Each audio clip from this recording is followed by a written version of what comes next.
নমস্কার বন্ধুরা, দিদিমণির রান্নাঘরে আজ আমি আপনাদেরকে নিখুঁতি মিষ্টি করে দেখাবো।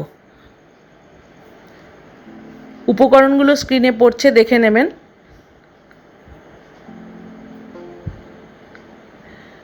আমি একটা প্লেটে ছানা নিয়ে নিলাম। ছানাটা আমার দোকান থেকে কেনা। আপনারা বাড়িতে করলে দুধ নেবেন, দুধেতে ভিনিগার দিয়ে ছানা কাটাতে পারেন বা লেবুর রস দিয়ে কাটাতে পারেন। আমি দোকান থেকে কিনে এনেছি। এবার ওই ছানাটার মধ্যেই আমি ময়দা দিয়ে দিলাম।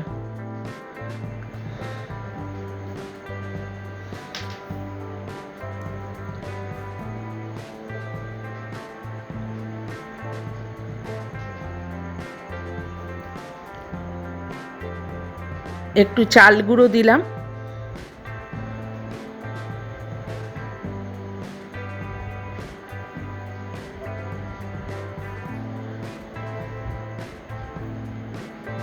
বেকিং পাউডার দিলাম।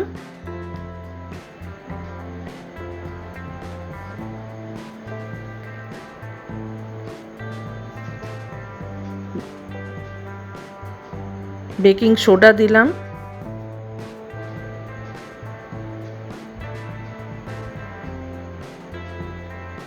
অল্প একটু গরম মশলা গুঁড়ো করা পাউডার দিয়ে দিলাম। আর বড় এলাচ গুঁড়ো করে দিয়ে দিলাম। ঘি দিলাম।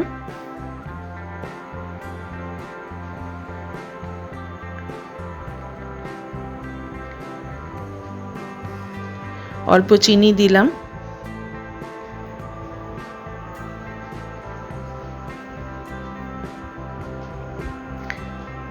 একটু খোয়া ক্ষীর দিয়ে দিলাম। এবার আমি ভালো করে সব উপকরণগুলো একসঙ্গে মেখে নেব। আমি আলাদা করে ছানাটা মাখিনি, সব উপকরণগুলো দিয়ে মাখছি। আমি ভালো করে মেখে নিয়ে একটা ডো তৈরি করব।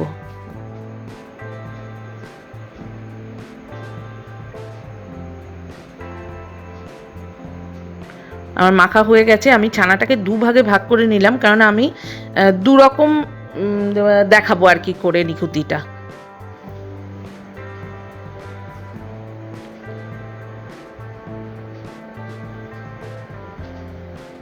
এই ছানাটা থেকে আমি ছোট ছোট বলের মতো করে নিচ্ছি, কেটে নিচ্ছি। খুবই তাড়াতাড়ি হয়ে যায়, কোনো অসুবিধা নেই করতে।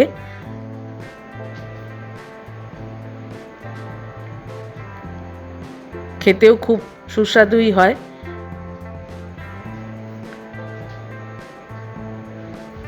আমার হয়ে গেছে, এরকম করে বল বানিয়ে নিয়েছি। এবার আমি হাতে করে এটা একটা শেপ দিয়ে নিচ্ছি। যেরকম দোকানে, মিষ্টির দোকানে নিখুঁতি বিক্রি করে যেরকম শেপ হয়, সেই রকমই দিচ্ছি। আর বাকি ছানাটাতে আমি গোল শেপ দেবো।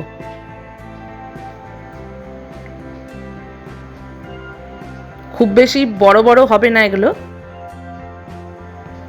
তাই লেচিগুলো যেগুলো কাটবো সেগুলো খুবই ছোট ছোট কাটতে হবে আপনাদেরও। এবার আমি একটা পাত্রতে চিনি দিয়ে দিলাম, রস তৈরি করব।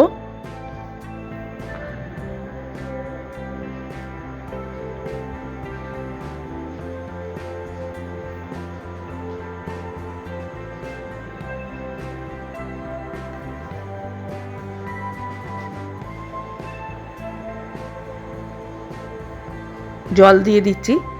এবার এটা ভালো করে ফুটিয়ে নেব।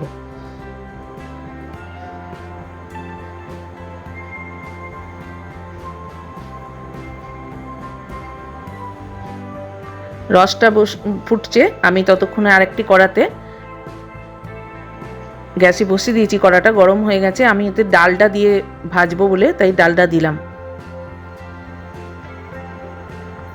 আমার মনে হয় তেলের থেকে ডালটা দিয়ে ভাজলে একটা আলাদা ফ্লেভার আসে, সেই কারণে আমি ডালটা দিয়েই ভাজি।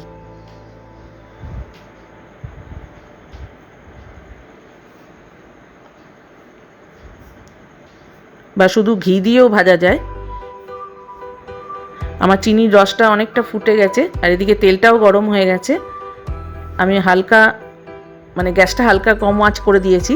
এবার দেখে নিলাম আমি একটুখানি, ঠিক আছে তেলটা, তাই আমি একটা একটা করে ছেড়ে দিচ্ছি। এবার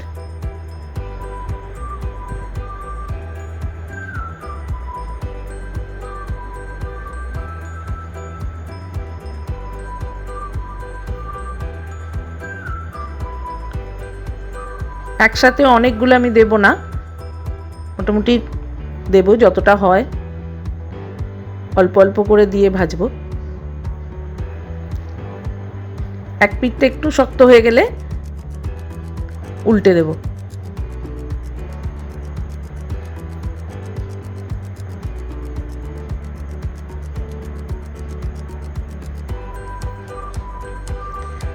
রেসিপিটা যদি আপনাদের ভালো লাগে তাহলে লাইক শেয়ার করবেন, আমার চ্যানেলকে সাবস্ক্রাইব করবেন, আমার চ্যানেলের নতুন বন্ধুরা, আর পুরনো বন্ধুরা আমার পাশে থাকবেন।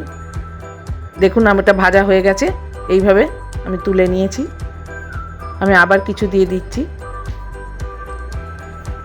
কমেন্ট করে আমাকে জানাবেন কেমন লাগলো আপনাদের।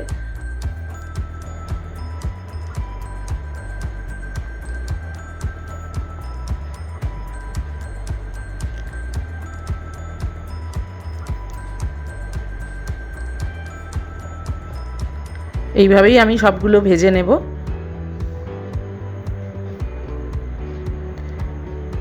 এদিকে দেখুন রসটাও আমার হয়েই এসছে।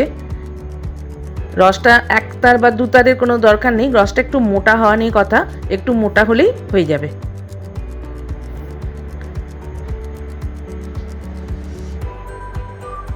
রসটা হয়ে গেছে, আমি গ্যাসের ফ্লেমটা অফ করে দিয়েছি, আর একটু ঠান্ডাও হয়ে এসছে এর মধ্যে। এবার আমি এগুলো দিয়ে দিচ্ছি। রসটা হালকা গরম থাকবে এরমভাবে, মানে এই অবস্থাতে দিতে হবে এগুলো। এটা চাপা দিয়ে দিলাম। আর একটা যে ছানা সরিয়ে রেখেছিলাম কিছুটা, সেইটা এবার আমি তার মধ্যে একটু লাল রং দিয়ে দিয়েছি। এটা ভালো করে এবার মেখে নেব। আর ওই নিখুঁতিগুলো কিন্তু রসের মধ্যে ডোবানোই আছে। আধ ঘন্টা মতো রাখবো আমি সেগুলো, তারপরে তুলে নেব।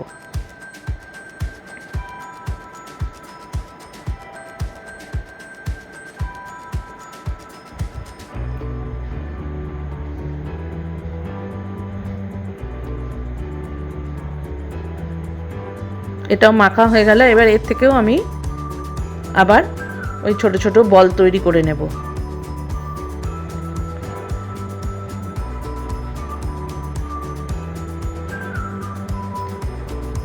হয়ে গেছে এগুলো লিচিগুলো করা।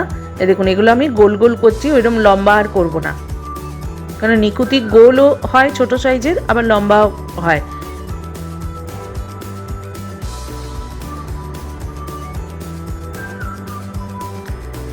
তেলটা গরম হয়ে গেছে, আমি এবার এগুলো সব দিয়ে ভেজে নেব।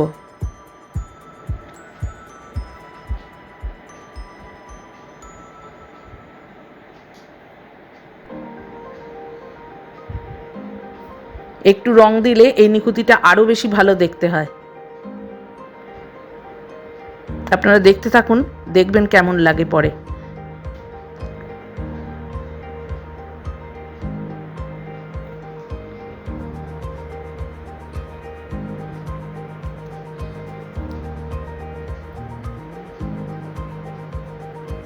এটা আপনারা অবশ্যই বাড়িতে বানিয়ে খাবেন। দোকানের তো সবাই খায়, বাড়িতে বানিয়ে একবার খাবেন, চেষ্টা করবেন তৈরি করার। আশা করি ভালোই করতে পারবেন।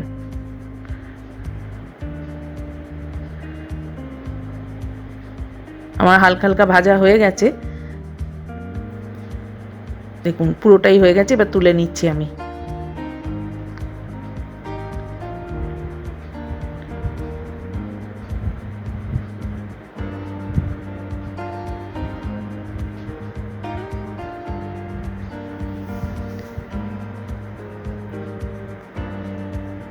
বাকিগুলোও ভেজে নিচ্ছি।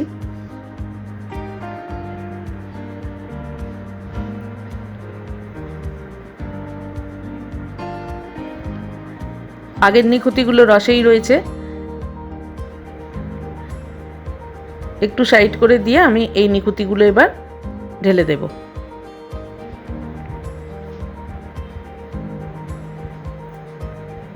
ভালো করে একটু নাড়াচাড়া করে এবার ভিজতে দিচ্ছি এটা রসেতে।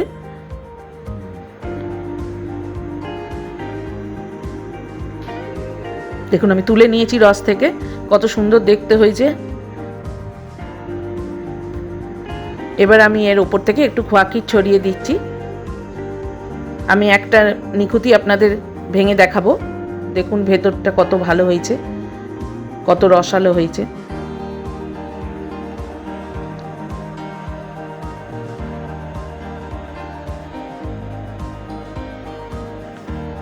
দেখুন ভেতরটা কত সুন্দর হয়েছে। তাহলে আজকে এই পর্যন্তই বন্ধুরা, আবার আসবো নতুন কোনো রেসিপি নিয়ে। ভালো থাকবেন, সুস্থ থাকবেন। নমস্কার।